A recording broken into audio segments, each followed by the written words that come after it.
Paul, uh, I was digging in basically a box that has my old coin collection, and I found this item. I don't think you can probably see it, but it looks pretty with flowers and Yeah, everything. Okay, on the inside, there's this message, and I'll read it to you if you'd like. absolutely, Right, Steve. tried to fax it to you this morning, but my fax, I'm going to have to break down, get a new printer. But then I don't know, maybe I haven't got that many years. Anyway, this is signed by the South Vietnam National Front for Liberation. It says, the prime of life is a precious time for everybody. Don't bury yours in this distant land of South Vietnam for the sake of U.S. huge trusts and for the war president. Refuse a senseless death for South Vietnamese dictator Nguyen Cao Ki, who owned that he worshipped Hitler as his hero. Demand an end to the war of aggression in Vietnam and the withdrawal of U.S. expeditionary troops. They would leave these along the trail from time to time. It was their form of pamphleting. I had this one, and I discovered I also had this. Once I get faxed, I'll get them back to you. But this is another one. You can tell what was coming if you found one of these cards in the trail. This one is just a second. Where did I? Anyway, this one says again from the Viet Cong, South Vietnamese National Front for Liberation. American Negro soldiers, unite with Vietnamese people in the struggle against our common enemy, the U.S. ruling circles, who simultaneously are intensifying their war of aggression against the Vietnamese people and carrying out the policy of racial discrimination back home. Unite with and support the Vietnamese people who are fighting against the U.S. warmongers and the U.S. hirelings in Saigon. Such is your international obligation, you American workers and laboring people. They they were pretty heavy about that kind of stuff. Did all the cards always have a flower on them whenever you found them? Three that I have, yeah, they were mostly a flower. It would be attractive. It would, of course, the first thing you did is when you saw one, you stopped everything and called for the engineers to make sure it hadn't been wired up as a booby trap. But these I acquired them when we were down south, not up north, but down south. And of course, that was the Viet Cong stronghold anyway. But anyway, as soon as I get my fax going, I would be happy to send a copy of those to you. Oh, I'd love one. I've never heard of that. You're the Yeah, first instance of sharing that information with me. I've never read about that in books or anything. That's incredible. yeah. Beg me pardon, just a minute. I think I've got one more. I think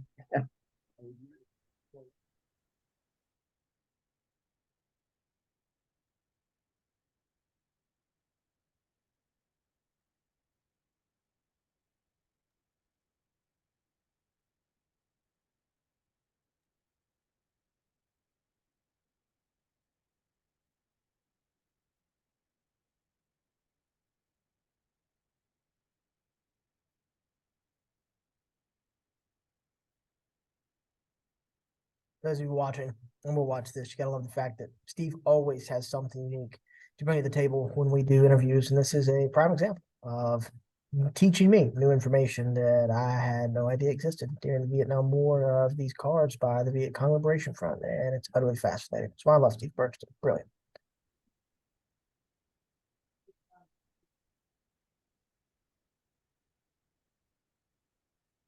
again, the same flower. And the message this time is, quote, the whole thing was a lie. So said Master Sergeant Donald Duncan, a Vietnam veteran Green Beret, who is now working against this illegal, immoral, and unjust war of Johnson's. If you want to know the truth about this war, you hate to fight.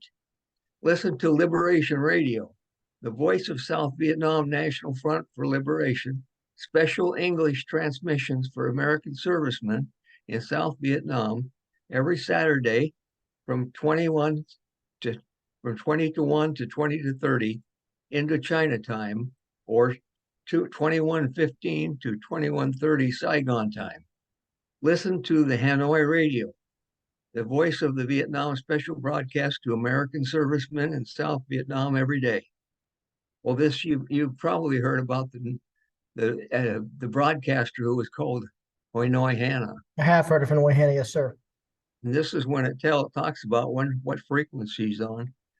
And there were times when people would on their 25 radio would hit that channel, and it was brief because they didn't want to broadcast too long. But that was Hanoi Hannah's main thing, was she'd come on and tell us that where to listen to her. She'd play popular music. That was the one thing that drove us all kind of crazy. She would have popular music, but by the time that we were getting it from home, they'd already had it on the radio. So, but that's just an interesting tidbit I forgot I even had. Well, and I'm glad that you brought these up. Do you remember when you picked them up when you were down south? What approximate time? Well, it would have been it would have been probably June, July, August, September, sometime in that time frame. Because October we mounted everything up and took the whole Second Battalion, First Marines to Quang Tri City. So that was the last any reporting or corresponding I did from what I call south of Da Nang. And then after we went to Quang Tri, it was all NBA. Now, did any of the other correspondents come across these cards and keep them as well? I think that a couple of the guys did. I haven't really asked them if they still had them or not. But yeah, they were the kind of thing that, just like I think I sent you some other ones that I had. If I did correctly, did I send you some the other ones? The ones they'd stick on bushes. I You, haven't seen those yet. you haven't. No, sir. Well, I'll have to. I can send you a few more of those, which were more local to the south than they were to the north. I had a bunch of North Vietnamese money. Did I send you copies of that? Now, I have seen the money, yes, sir. I'll make sure I get the rest of you. But still, it's fascinating that the Viet Cong would write these letters. And I assume that they had somebody that could read and speak and write English. That way it's so eloquently written. Obviously, they were well written. I mean, they're a little strange at times, but obviously they employed or had, who knows, a university professor perhaps, fluent in English, of course, out of Hanoi. I'm sure they were able to find someone very fluent in English to help them write the propaganda. And that's what it was it was their form of propaganda. Just like we dropped Chuhoi notices to Right. them, so that was our propaganda. And theirs were to drop these little cards about, anti-war issues. So it was, I can't remember. I'd have to ask a few of the guys if they, I know some of them had them, because we'd show them off to each other once in a while when we got back to the rear.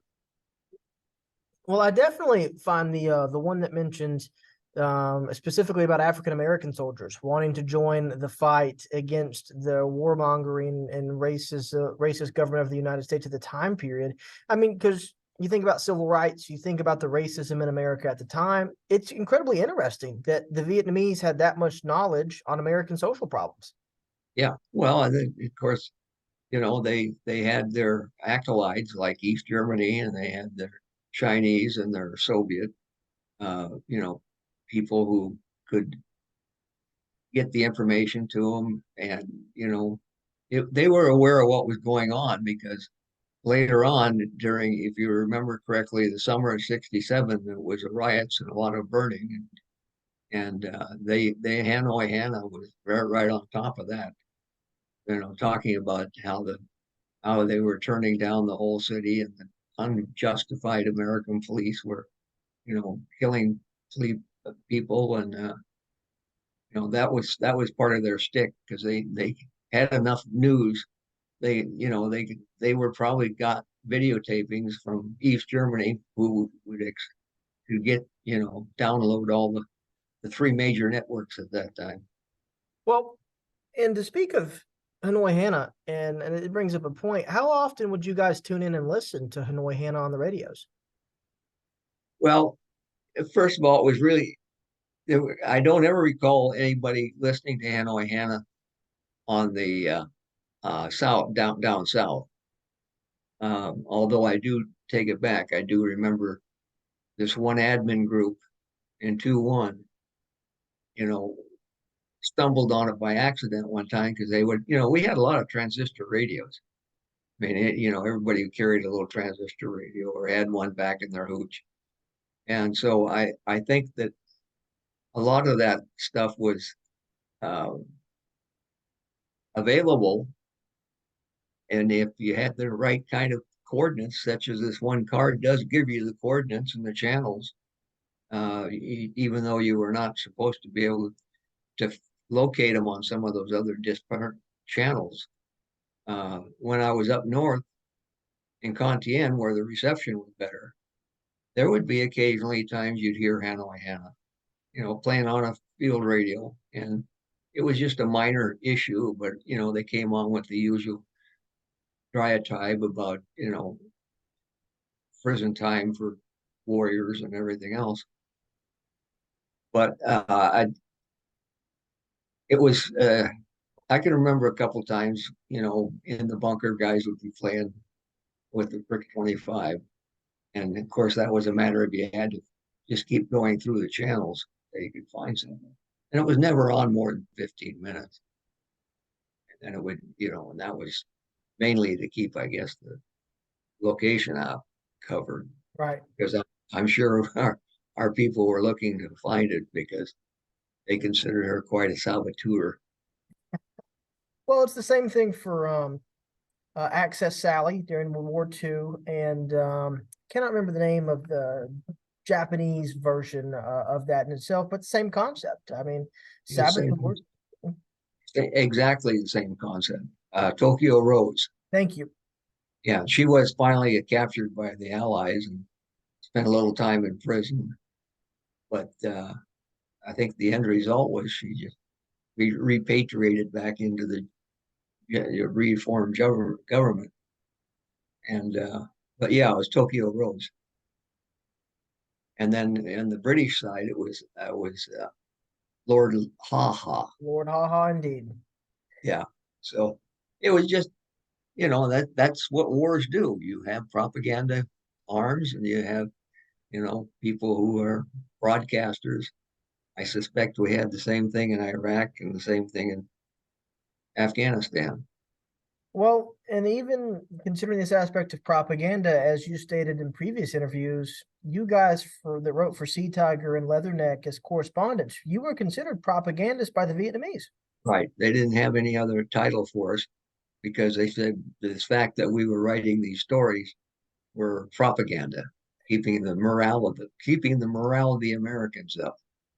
Well, it would take a lot more than that to keep the morale up.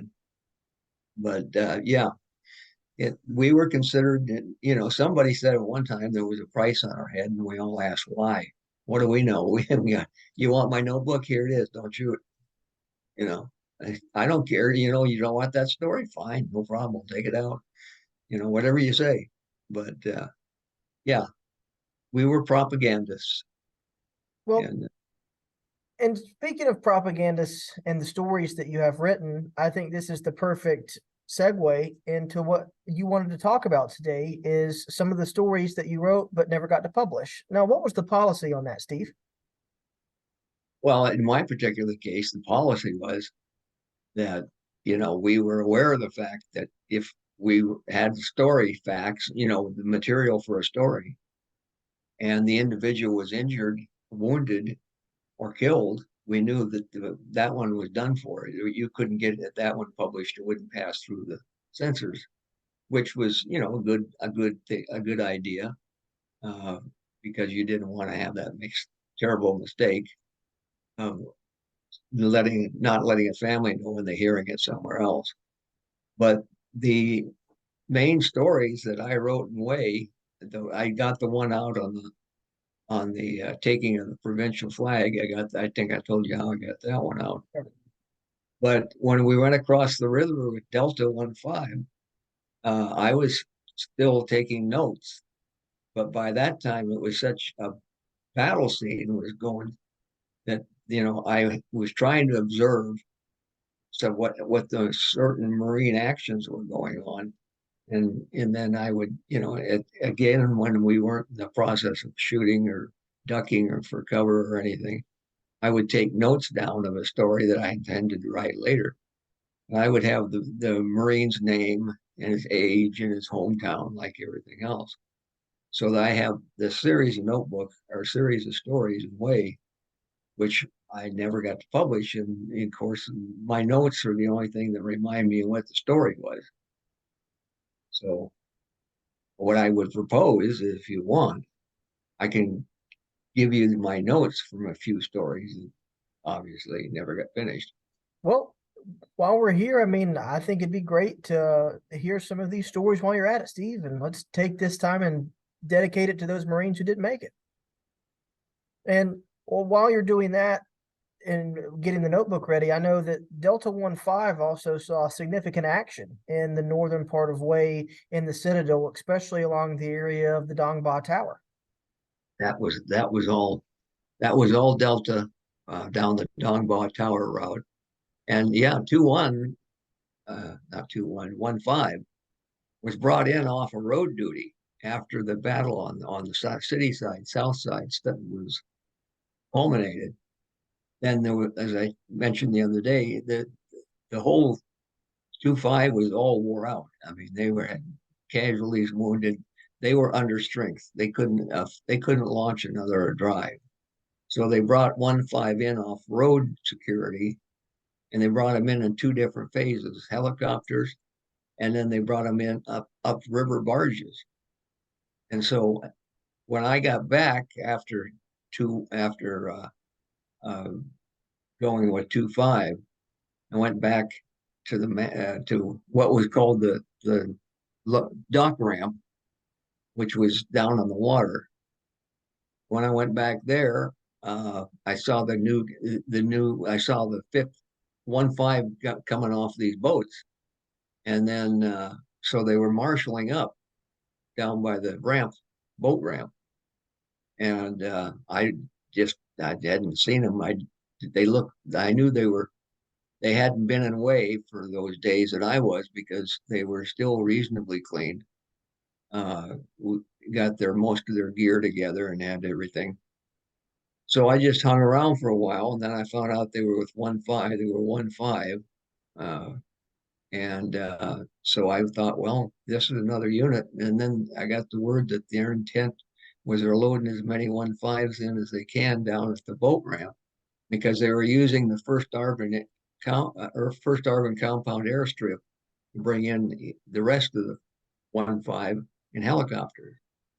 So I was on the south side with the river between us, and that's when I discovered that the whole concept was they were going to load up. They had a PBR boat, small swift boat, and they had the PBR, and they were hauling a number of Marines up in these fishing junks, all tied together. And so there were like four of those, and they were loaded up with Marines. And so one of the people that did know me from 1-5 is called Philly Dog. Uh, he said, are you going with us? And I said, where are you going? He said, we're going up to the north side where the Arvin airfield is. We're going to link up with 1-5 with our people up there. I said, well, okay. Sounds like another story. And so rather than turn around and go back down to Fubai, I got on one of these little junk sampans that they were hauling up the river, going up through the canal around the moat to get to where the first Arvin airfield compound was. And that was how I ended up getting into the north side. It was going up with these 1-5 troops that were going in to support the 1-5 that had landed at the airfield. So it wasn't any great decision on my part. I thought, well, there's still some stories to be written. I might as well hang out for a couple of days and see how that goes. Uh, by a couple of days, I realized how it was going. It wasn't going well. And so I was just primarily hauling ammunition and carrying out wounded but occasionally I'd see somebody with a story, or somebody would tell me about a story, or somebody would tell me about what happened, and I'd go research it, even though in the middle of you know, a combat zone, you could still wander around a little bit and find out stories. So anyway, that doesn't sound like a very cohesive transition from the south side to the north, but that's how it was.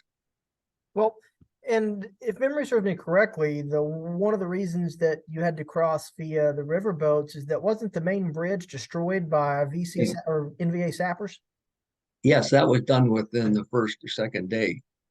I think it was the second day because Alpha 1-1 was trying to cross over the bridge when they got entangled with uh, explosives, and they almost didn't get back in time. But yeah, they dropped the bridge right in the center of the river. So it was unusable for any time that we were there. You couldn't, they still had the waterfront on the north side. And so it wasn't a particularly healthy place that you could go because they had already secured.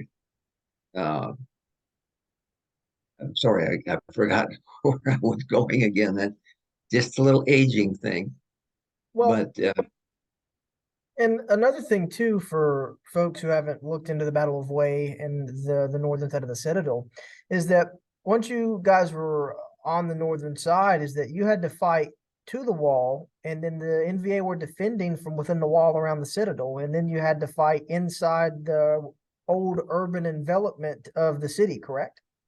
small little houses, densely packed in surrounded by the wall, uh, the the the imperial wall, which circled the whole north side.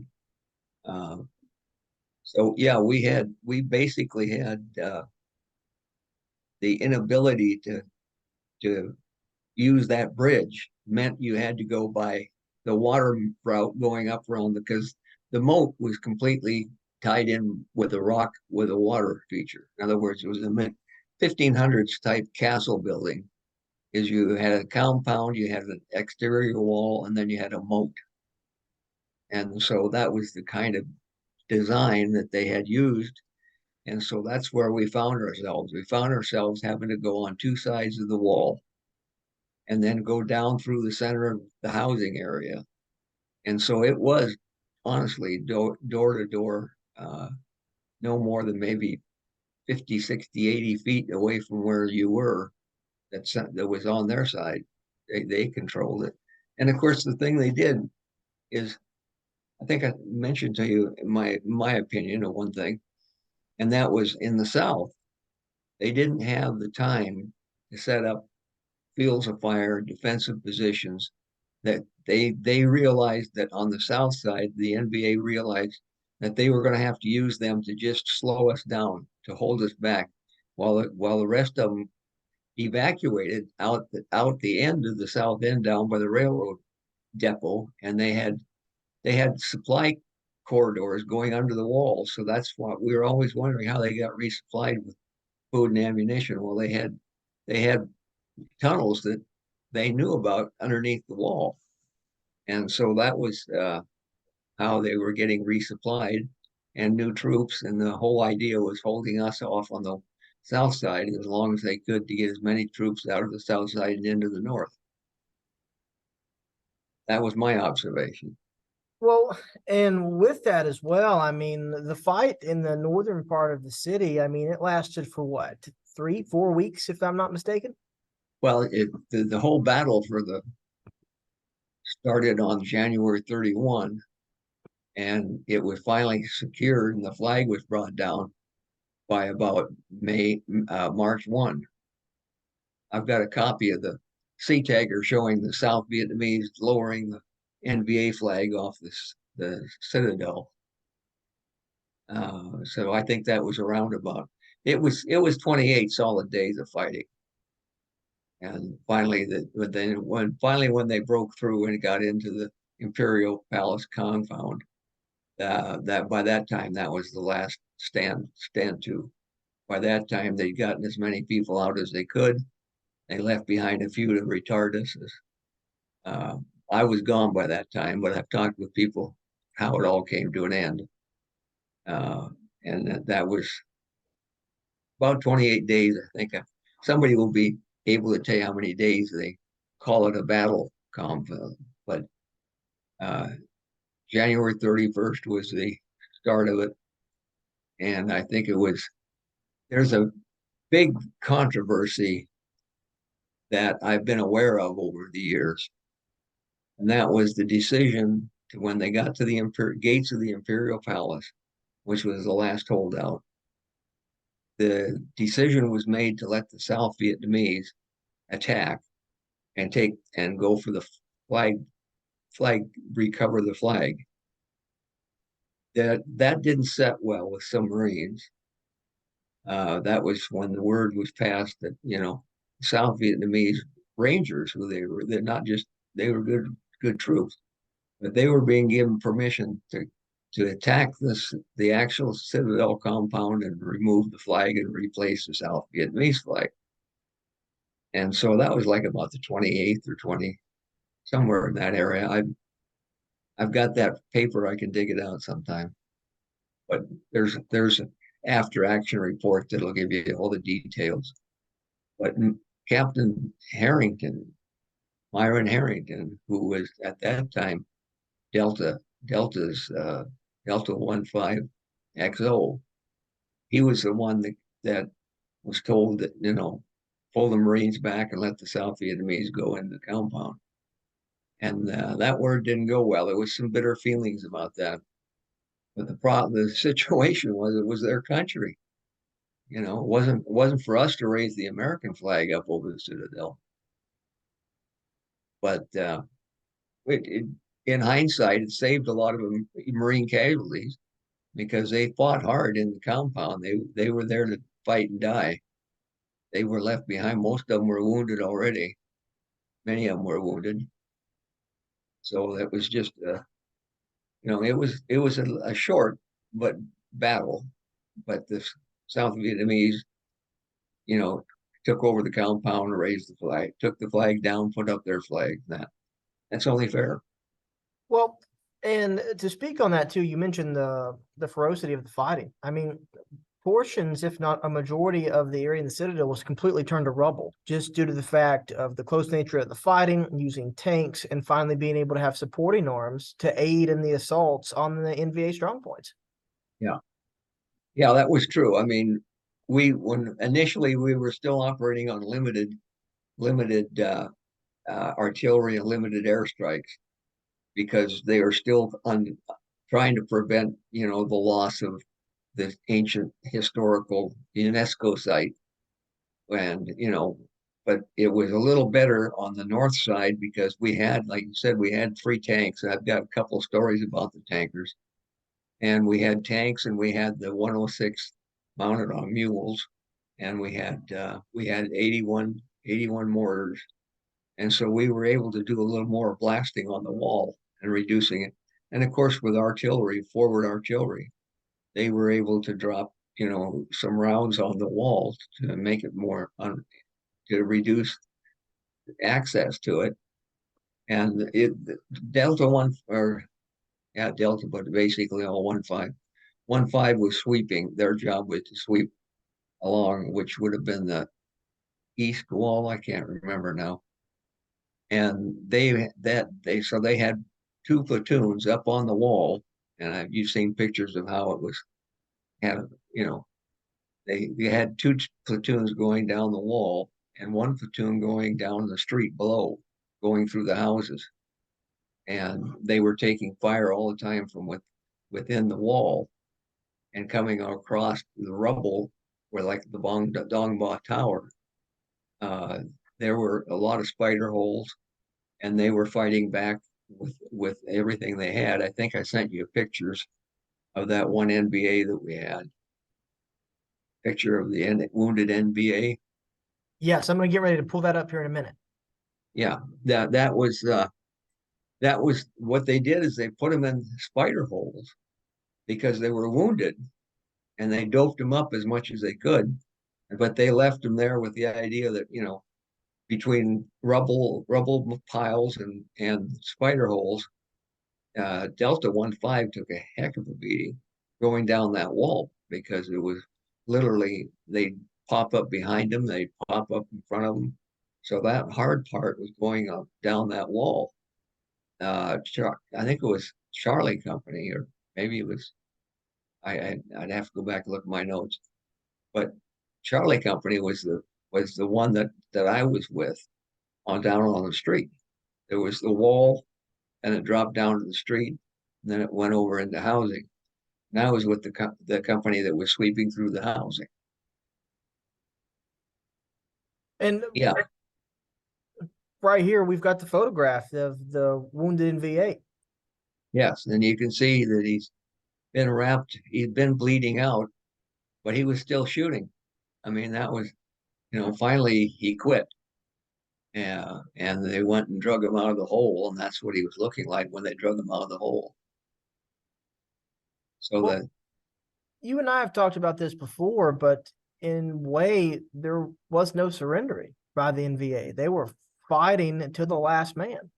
yeah, yeah, on the Citadel side, they were committed.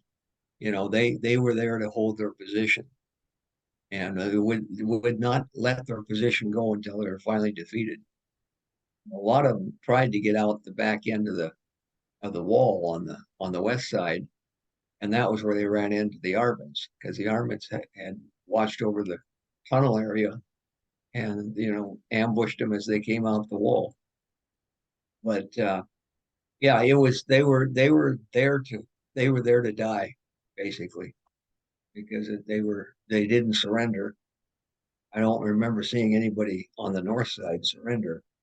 I saw a few of them on the south side, down around the provincial headquarters, would surrender, but there weren't on the north side. I don't remember any white flags. It was much knuckle to knuckle. Well, and I've got a collection of course wave photographs that I've kept in a lot of my research. And when you mentioned the going along the walls and of course having a company sweep along the walls and then sweep down the streets, it prompted me to bring up this photograph of some of the fighting on the Citadel side. That's Delta 15, the shooting on the wall. And of course, if you see, there's a couple of stick trees in the back. I think I sent you a copy of an American flag being mounted on a chair and raised up on the wall. Yes, sir. That's where this was.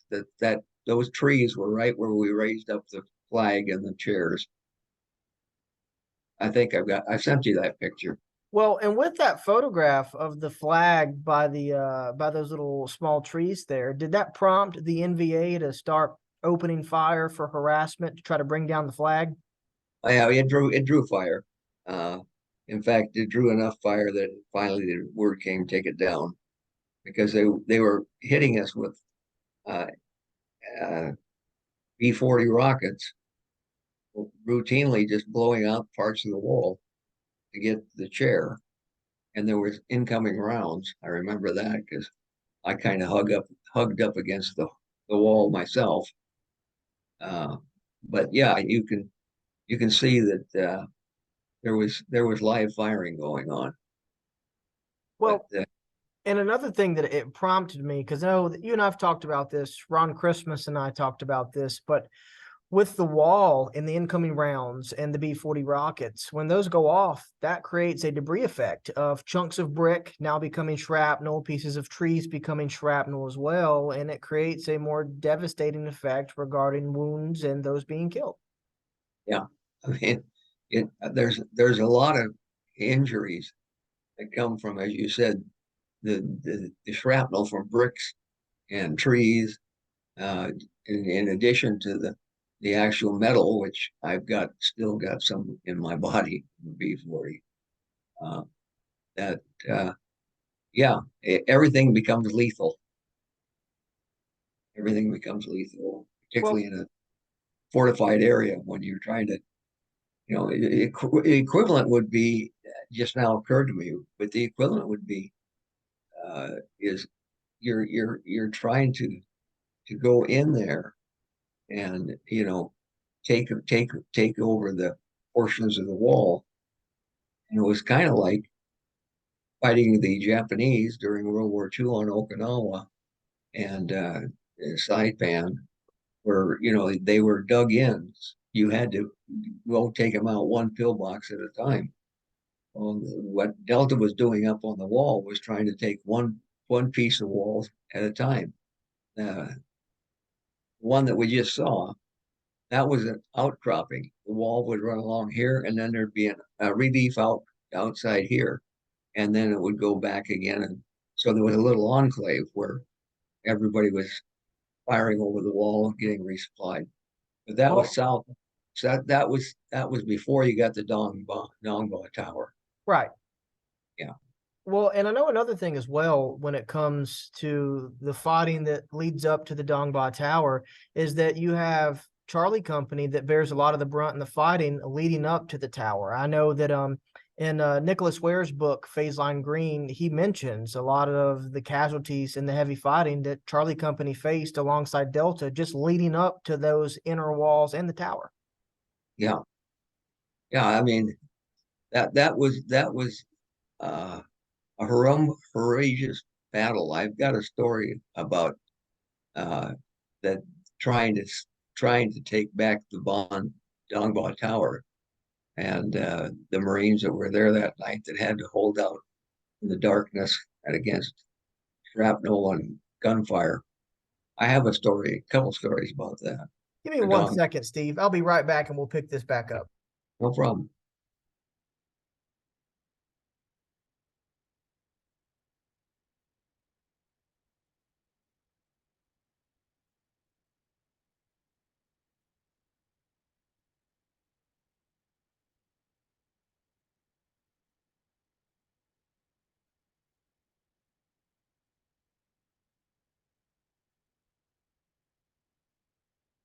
Sorry for the interruption there, Steve. No And those problem. that will see this, I had some students that had a quick question, but they said they would return at the end of the day. So, Steve, you mentioned you have this story written up about the fight at the Dongba Tower that you didn't get to publish. Would you be okay sharing that and some other stories with us? Certainly. I'm going to go ahead and give you the names, ages, and addresses because it's been a long time. So I don't think anybody's going to try and sue us. Uh, that's the tank story. Uh, I had these all marked out. And while Steve's gonna be looking for these stories, and of course Steve's gonna find this photograph interesting that I've been able to pull from some research. But this is the Dongba Tower Long after Boss Tower.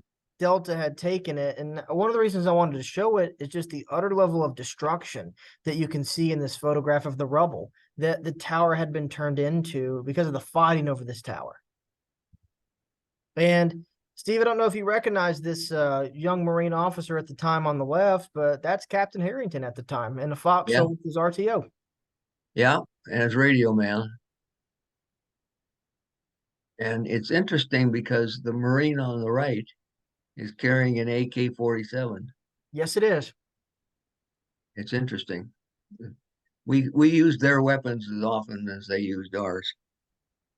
But anyway, I do have a story here.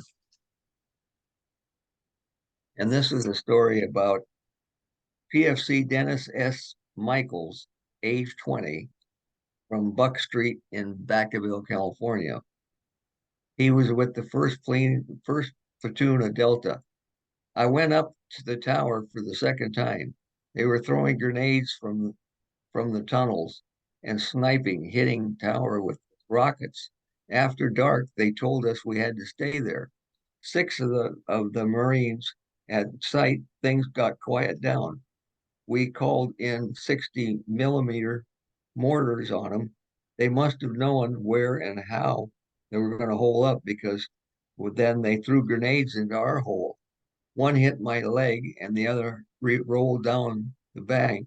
Both were duds.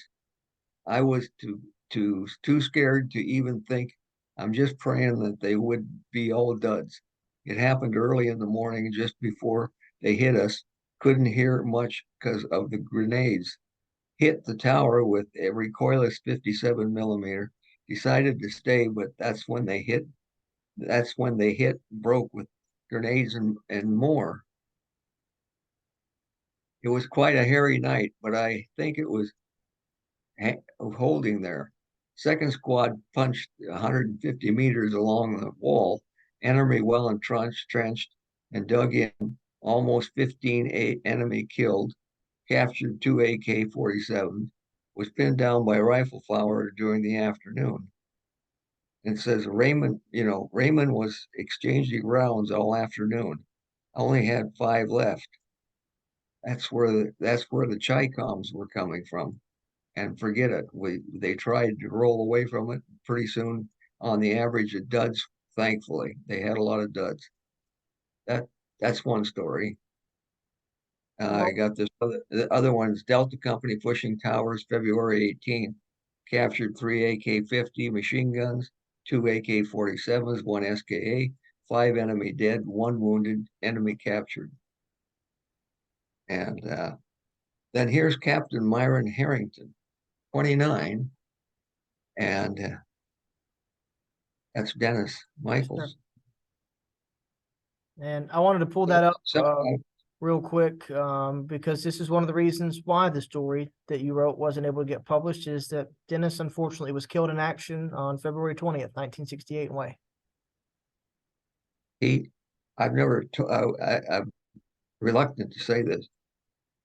Dennis was the man I was carrying when I got blown up. I was carrying him off the wall when, and after I got him off the wall onto the street, 2 more civilian correspondents came up and helped me carry him back behind this truck. And when I was behind the truck, I realized he was shot in the throat.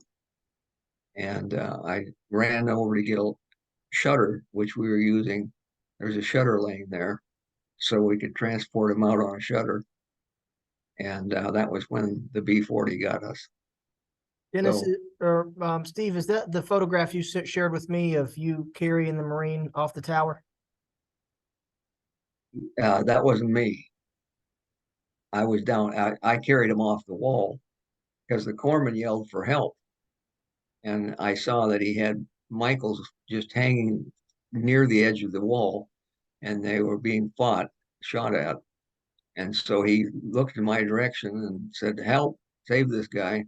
And so I ran to the wall, and he handed him down to me, and I grabbed him and ran him across the street and got behind this green truck that was laying on its side. And Corman came up at that point. I don't know where the Corman came from, but he was there. And that's when the B-40 rocket got us all. And of course, I was on the same medevac mule that Michaels was. The corpsman was working on him, but it was no use. He was going. So after the B-40 rocket hit, both of us were thrown out into the street. Hmm. And that was, when I came to, I was laying in the street, not too far, maybe 4 feet away from Michaels. And I tried to get to him, but I couldn't move. I had too much shrapnel in me.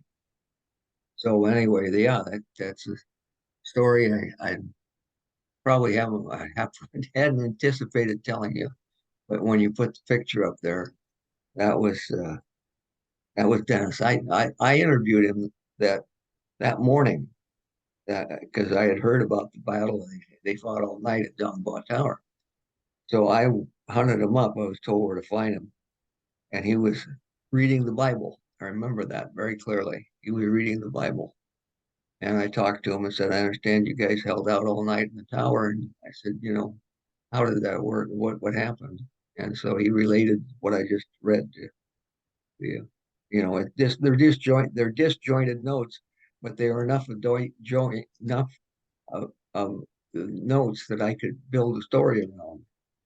Having been there, I observed firsthand, but I could build a story around several of the quotes that he gave me. So anyway, that was one off the wall. And the other one was First Platoon Delta Company, stronghold in the tower, tried for 2 days to get up to the tower. This is Lance Corporal Raymond D. Sexton, 19 of Dongala, Illinois, and PFC Charles Rowland, 18 of Outpost Drive, Oklahoma City, Oklahoma. And we went into the tower. We got to the top, and I had captured an AK-47, and they pinned us down. Machine gunner belonged to us was wounded. He crawled back, and I had to run and get the gun. I I didn't I didn't his fire. I didn't direct. I didn't did direct his fire until they hit after the gun. The enemy held the tower. Charles, I ran up to the tower.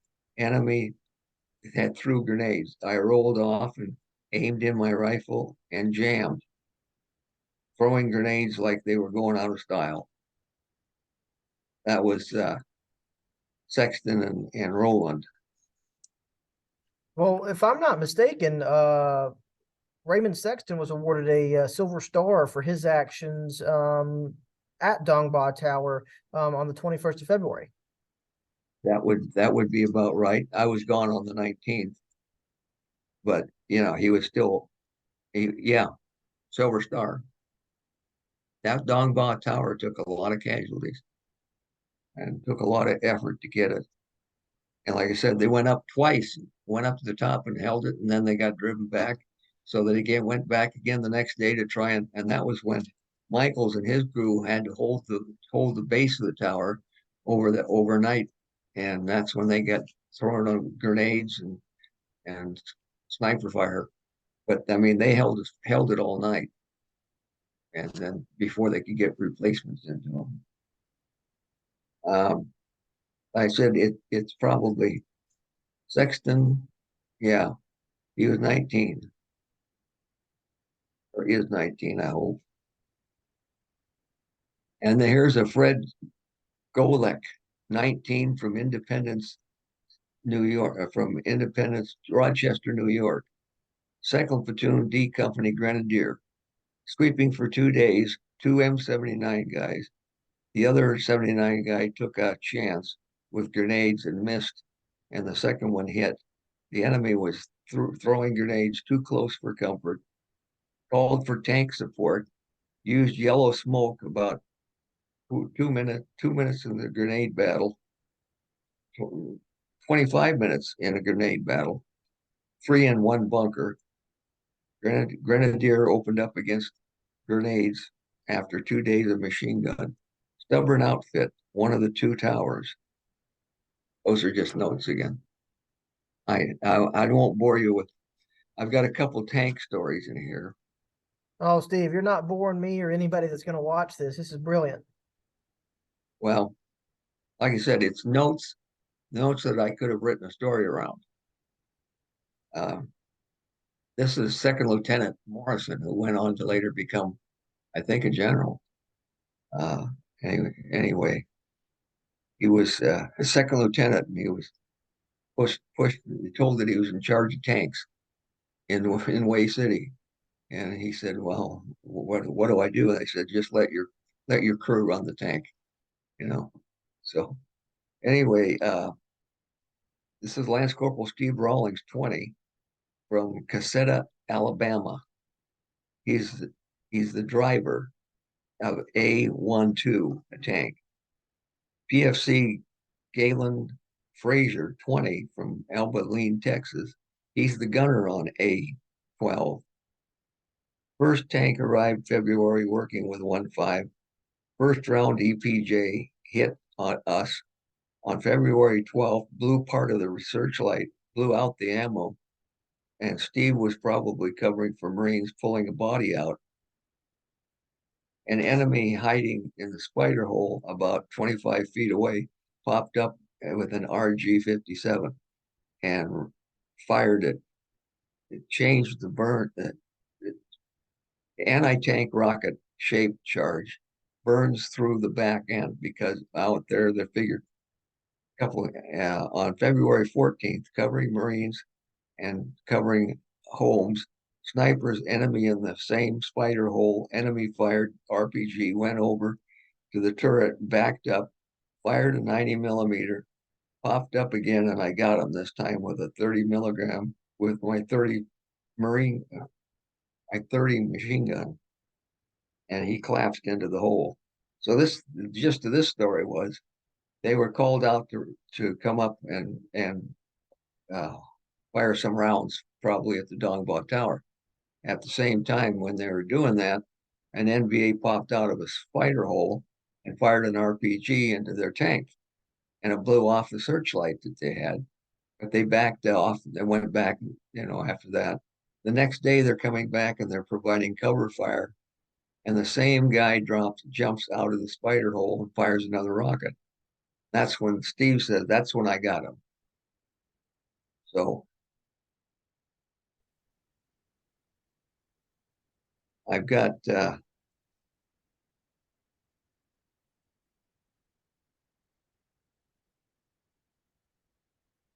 another one here. Just a minute. I got a story of sniper teams. Interested in that one? Absolutely, Steve. Share all the stories you want. This is your time. This is incredible. This is attributed to Lance Corporal David Morales, 21, from Corpus Christi, Texas. He's the sniper. And PFC Eric Henshaw, 24, the older, from Rochester, Massachusetts. Sniper team out of the 5th Regiment. They were shooting into Potigos about 500 meters away. Eric, PFC Eric, spotted 13 men moving alongside the ridge line. Bent low, point man was carrying a 122 rocket and rocket launcher. Dave shot gunner first and killed him. Soon got their second one. They killed him too. They started running back to the cover. Dave, they were setting up for the rocket, went into the open area. I got the gunner and he got the A gunner. NVA kept coming back to get the tube, which would be the launching device for the 122 they had. They needed the tube to fire the rocket. The NVA kept coming back to get the tube. We kept shouting for the full shot, shooting at full of holes. The rocket tube. They destroyed it by filling up with holes. They were kind of just a long cylinder tube that they could fire this 122 rocket from. You've probably heard other people Yes, talk sir. about. So anyway, they shot the tube, so they quit coming to get it. Eric was down to his last magazine when the tank arrived. Dave, they must have been planning on using it on a tank. Dave, when he went to this tank, started firing. The only protective thing was the turret. The tank got quite worried because the tube was pointing at them, and then I took the enemy and tried to kill the tank. I hit the killer. No, he said there was someone trying to get the tube, and they wanted to hit the tank. Dave started out with 80 rounds, had 10 rounds left after the action. That's where all the rubble comes from. A lot of 80 rounds going through 90 millimeter. Eric had fired one magazine. When they started running, they had to pass a 10-foot opening.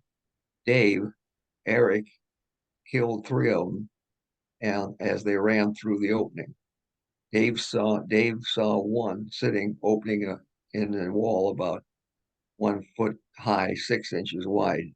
I kept watching him bob his head, and finally I fired one and hit him through the cylinder. They have 3 brutal, but we had 3 apiece. Eric got the tube as they escaped. Anyway, that was a sniper team. Uh, Dave is a former ground term sniper about 3 months ago. Eric has been a sniper since he was in country 4 months. The best thing about being in the city is the cover, buildings. Anyway, that that was a sniper story. Well, and I'm glad that you shared that because, you mentioned it's brutal. And I think that's what people need to understand is that the point to point contact in Way City, from sniper teams to fire teams to the squad and platoon level, it was brutal. It was a point to point contact with generally within 100 meters, if not closer. And you saw firsthand the devastation of war at that level. Yeah, yeah. I mean, it. I was there when they had to destroy some of the wall and the buildings. I mean, you have that, like I said, with a 90 millimeter tank round, you can make some damage. And there were some places where they had to use the tank rounds to open up the wall to get into the Citadel. But this one is this is the another tank story. Um, PFC Williams Trabuco, 19, from Malden, Massachusetts. He's the driver for tank for one of first tanks.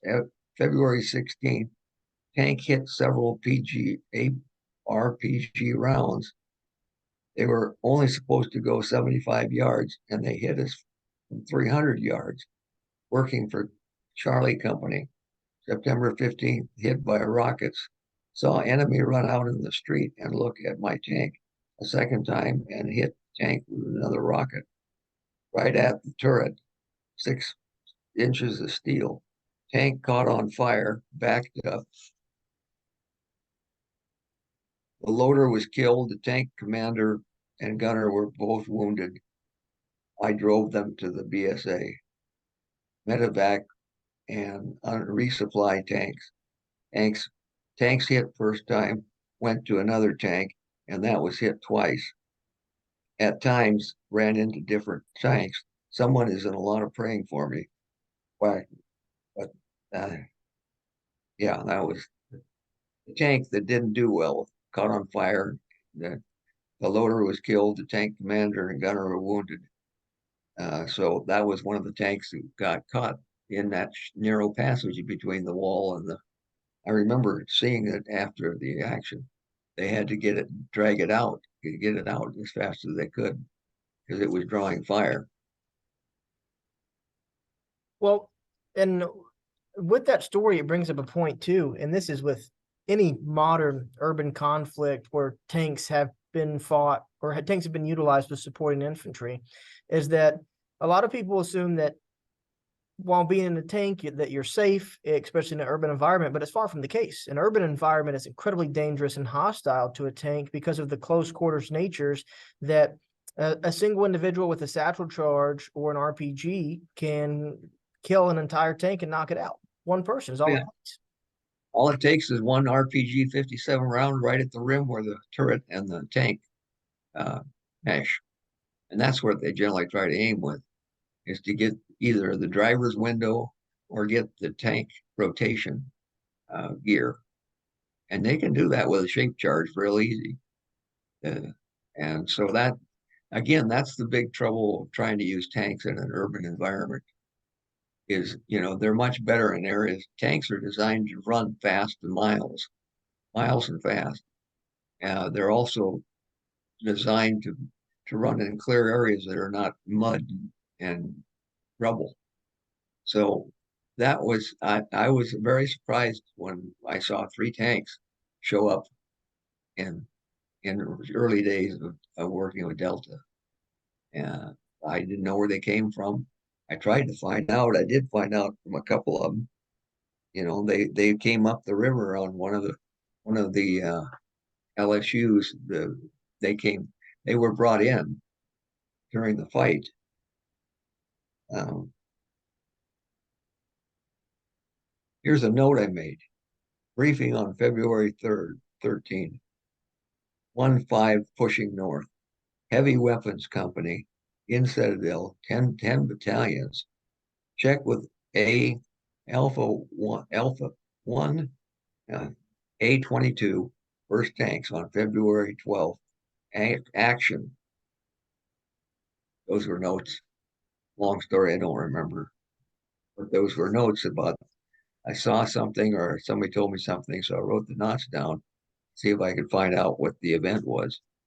And that's sometimes that's how I got some stories, was just you know observing, and then after everything was all quiet again, getting information to build a story.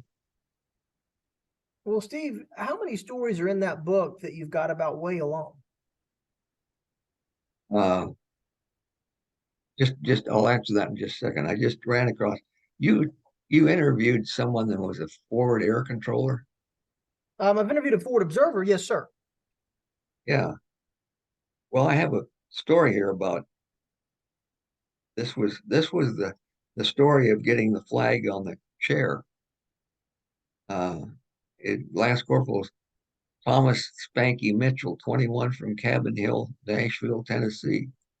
He was an FAC, forward air controller, for Delta Company.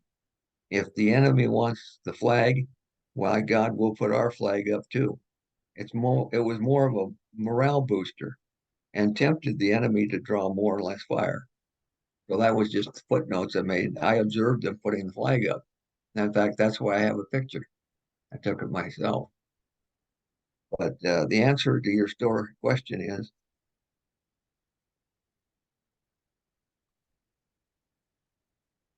starting about here.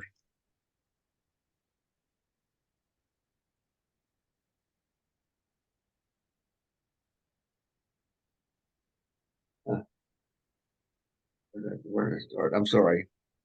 Uh, these had several of my Contian stories too. Street fighting. Okay, there's one. USMC 14 KIA, NVA 386 KIA, 43 POWs. That was hotel company.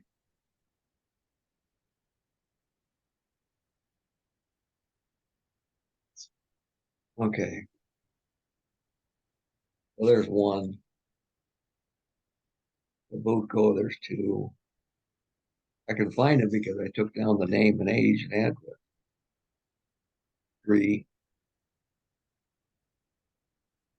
four. That was the snipers. Five, which are tank drivers. Six, another tank rounder. Texas, Lukenbach, Texas, tank commander. Wesley. So that's six. Seven is the Grenadier. Eight is Sexton and Roland. Nine was Michaels.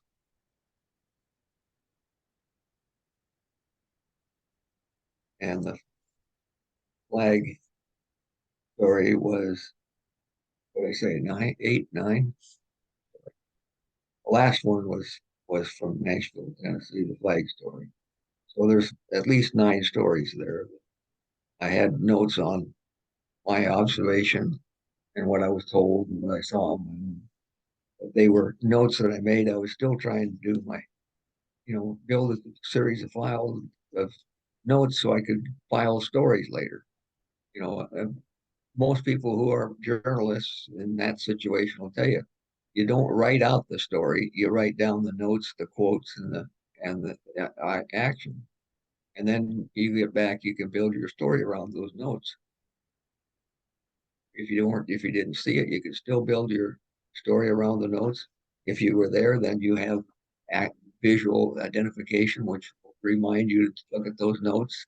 You can recall what you saw.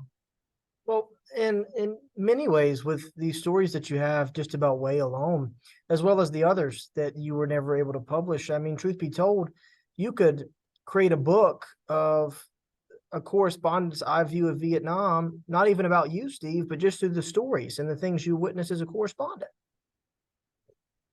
Yeah, I was just doing what I was told my job was, but my job also included being a Marine. And since I wasn't part of a squad, a fire team, or a platoon, I was an independent detachment if I went out with them. But at the same time, I knew that they knew they could depend upon me in case they needed me for firing, shooting, uh, running ammo, running machine gun bullets, running canteens, and most importantly, carrying out the wounded. Yeah, there was my probably last day. But see how we're using old shutters to carry people out? That's Yeah, incredible. that was our litter barrier, so was to carry them out. Well, and one of the things that struck me in our conversations in our time, Steve, of course, reading about you on the internet, reading about you in Way, with Mark Bowden's writing our conversations, is that many people, if they've never seen, even aspects of Full Metal Jacket or didn't know, they would assume that your job as a correspondent is just to write stories, but it was much more than that. You wrote stories when it was safe to write them, but in a place like Way, you did the job as a Marine was trained to do. You were a grunt. You fought just as well as anybody else. You carried out the wounded when it was needed to be done to help aid the Marines around you, because at the end of the day, you're a Marine. Yeah. Well, that people say, did you go for political reasons? No, I went there not knowing what I was going to find. But one thing I learned, my whole objective was to get me and as many of my brother Marines home safely, and I did whatever I had to do to help. That was my job. My secondary job was to be a good propagandist. Well, with the stories that we've read and we've showcased in our interviews, I think a damn fine propagandist. And we've still got plenty more to go through Way before our time is done with our interviews. I mean, I think about the career you've had in the Marines. I mean, you met some outstanding individuals, highly decorated Marine officers and enlisted personnel. In many regards, you were with legends in the making. As years went by, I discovered that it wasn't Captain Christmas, and it wasn't Captain Harrington. You know the yeah, I was blessed, and in my years after I was retired out, medically retired from the Marines, I've stayed in touch with some of what I thought were the bravest people I ever saw. James Cooligan, Colonel Jim Cooligan, if you ever have the opportunity. His story is Navy Cross. It should have been. Uh, I met him the first time I met him was in the mass confusion of relieving the McAfee compound, and I was looking for my friend Tom Young, who was AFBN guy. I think talked to you about that. Yes, sir. And I was in this mist of people that were milling around and coming and going, and I said, "Does anybody know if there's anybody here from the AFBN station?" And this one sergeant looked at me and said, "Well, you might go talk to that Marine over there. He seems to be in charge." So here's Jim, who was a his job was he worked with a South Vietnamese Covan. He was a Covan, which was he was helping the North South Vietnamese. But one of the feared it. I'm going on much more than I should have. No, Jim please. Cooligan. Jim has been a friend of mine, and we met several times. It crossed several times, and then one day we found out we were in the same planet, in the same place, and we still to this day maintain a great friendship. But he was without him, they would have probably lost the McAfee compound because they were all mostly those were staffers. No, most staffers. Jim saved the compound really. But anyway, yeah, I've been blessed. I still to this day maintain good friends with old friends and old retirees, and of course the Snuffies. We still keep in touch. You know, not as much as we used to, but we're still Snuffies. Well, and I think that's one of the beautiful things as a takeaway of, in many ways, a traumatic, but also some of the best memories of your life is that you still have these close connections after all these years. And one of the reasons for those connections is the bond that's formed under fire, that is an unbreakable bond that unless you've been there, you don't understand it. But of course, Steve, you do. Well, it it's important to me that I can, in this particular case, I'm giving you my whole history, not just part, but my whole history of combat correspondence, uh, Marine combat correspondence. And if it someday goes into somebody finds it and finds usefulness in it, then I will feel like you and I have succeeded. And who knows, it might be another couple generations before it gets reviewed again. But at least the historical record's there, thanks to you. Well, thank you, Steve. And one thing that I can say is that, as we mentioned earlier before the recording, is that people have found this useful. People that I teach with in this very building have used parts of our interviews that you've talked about, of what your job was as a correspondent. There's a class here at the high school that's about journalism, and we have a teacher who teaches, of course, various aspects of journalism, and they use you as a prime example of journalists in the military, of how you wrote with the Sea Tigers. Wow, wow, I'm honored. That bolsters me very very much to know that there's been some payback already.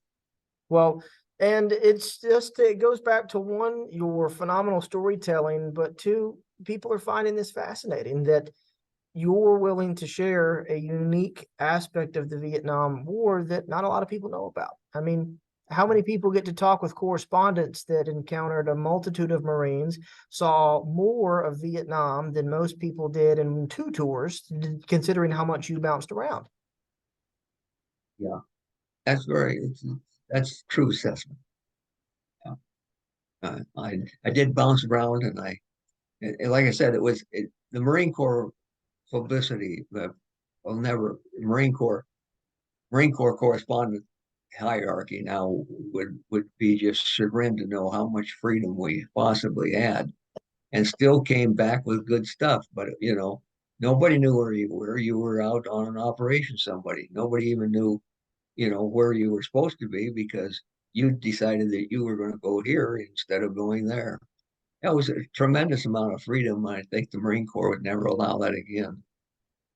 Well, But then the Snuffy group, we were a different group of people, but because most of us we know were officer candidate washout or people that enlisted for it that had some talent for it. But it was a very talented group and it was very productive in a short period of time. You know that from the Sea Taggers.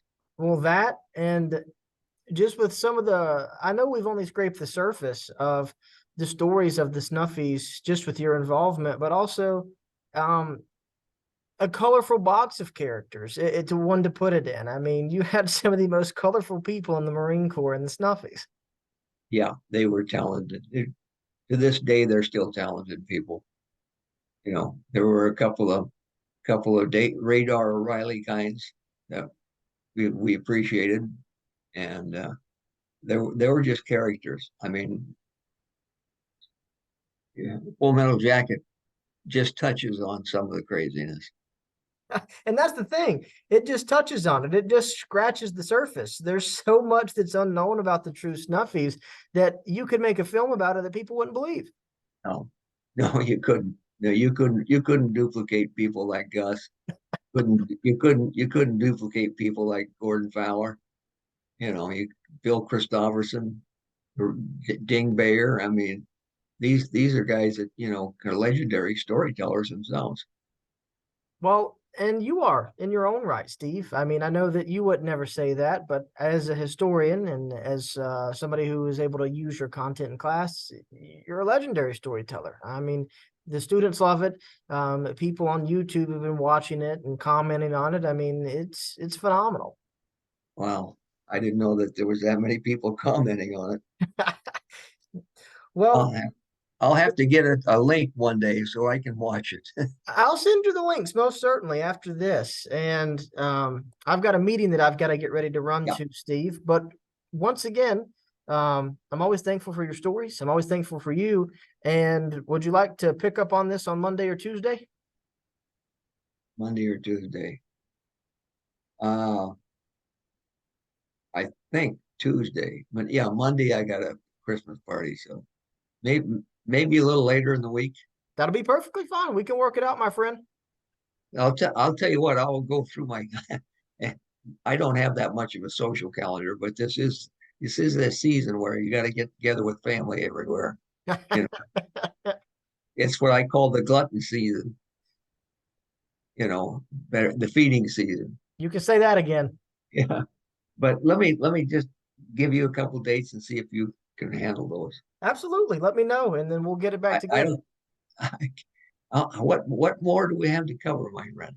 Oh, Lord, Steve. I mean, we have to now, of course, cover your detailed time with Delta 1-5 of what you experienced and then getting wounded and recovery. And then I want to know your thoughts on what you did after the war, when you started to possibly view things differently, how you feel about Vietnam today. I mean, I'm still thinking we got 6 or 7 more interviews at the minimum. Uh, I don't I don't know if I got enough left in me, but we'll give it a try. Steve, that's what I appreciate about you, my friend. Well, thank you, my friend.